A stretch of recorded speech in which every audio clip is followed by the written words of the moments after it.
জীবনের কঠিন বাস্তবতার সঙ্গে লড়াই করতে গিয়ে এক অসহায় ছাত্রের গল্প এখন তেলিয়ামুড়া মহকুমার নেতাজিনগর এলাকায় মানবিক সহমর্মিতার আবেদন জানাচ্ছে। পড়াশোনা ও স্বপ্ন নিয়ে এগিয়ে চলা একাদশ শ্রেণীর ছাত্র অনির্বাণ দাস আজ হঠাৎ করেই হয়ে পড়েছে সম্পূর্ণ অসহায়। জানা যায় ছোটবেলাতেই পিতাকে হারিয়েছিল অনির্বাণ। এরপর মা ও দিদাস্নেহে বড় হয়ে উঠেছিল সে। কিন্তু ভাগ্যের নির্মম পরিহাসে সম্প্রতি ঘটে যাওয়া এক মর্মান্তিক অগ্নিকাণ্ডে তার মায়ের মৃত্যু হয়। ফলে মুহূর্তের মধ্যে ভেঙে পড়ে পুরো পরিবার। অনির্বাণের মায়ের ছিল পরিবারের একমাত্র উপার্জনকারী সদস্য। তিনি বিভিন্ন বাড়িতে গৃহপরিচারিকার কাজ করে সংসার খরচ চালাতেন এবং ছেলের পড়াশোনার ব্যয় বহন করতেন। মায়ের আকস্মিক মৃত্যুর পর এখন কার্যত দিশেহারা হয়ে পড়েছে অনির্বাণ ও তার বৃদ্ধ দিদা। এমনকি মায়ের শ্রাদ্ধা অনুষ্ঠান সম্পূর্ণ করার মতো ন্যূনতম অর্থও তাদের হাতে নেই। এদিকে তাদের বসতবাড়ির অবস্থাও অত্যন্ত শোচনীয়। খোয়াই নদীর পার সংলগ্ন এলাকায় অবস্থিত জরাজীর্ণ বাড়িটি যে কোনো সময় ভেঙে পড়তে পারে বলে আশঙ্কা করছেন স্থানীয়রা। সামনে বর্ষাকাল আসায় সেখানে বসবাস করা নিয়েও বাড়ছে উদ্বেগ।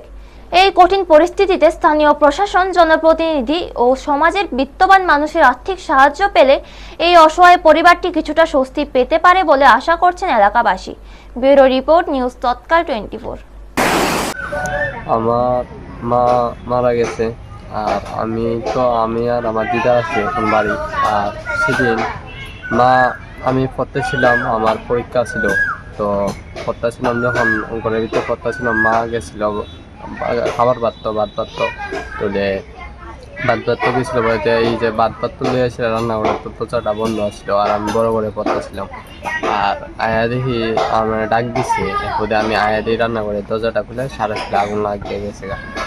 মা তো এই আগুন লেগে দৌড় দিছে, আর শরীর ভিতরে আগুনটা লাগিয়ে গেছে। এইভাবে মা মারা গেছে। ওখানে আমি আর আমার দিদি আছি। এই দুই অনেক এই বৃষ্টির দিনও তো আইতাছে, আর এই বছরও ভেঙে গেছে, কারণ এই জল টল পরে চলে। এখন আর এই কেমনে চলুন, একটা মানে বাচ্চা থেকে একটা খায়া গিয়ে একটা আর কি। সরকারি ঘর পাইছো না? না না, এটা পাচ্ছি এটা। নাম কি তোমার? আমার নাম অনির্বাণ দাস। যে মারা গেছে তোমার মার নাম? মার নাম হচ্ছে শিলাদেব দাস। কিভাবে পরিবারটা চলতো? মা কাজ করতো, রান্না করতো। এই রান্না কাজ করে তো আমরা মানে সংসারটা চলতো। আমি আর দিদা দিকে রাখতো, আর মা মানে এই সংসারটা চালাইতো। এইভাবে মা তো আসলে সংসারটা চলতো, মা আর নাই।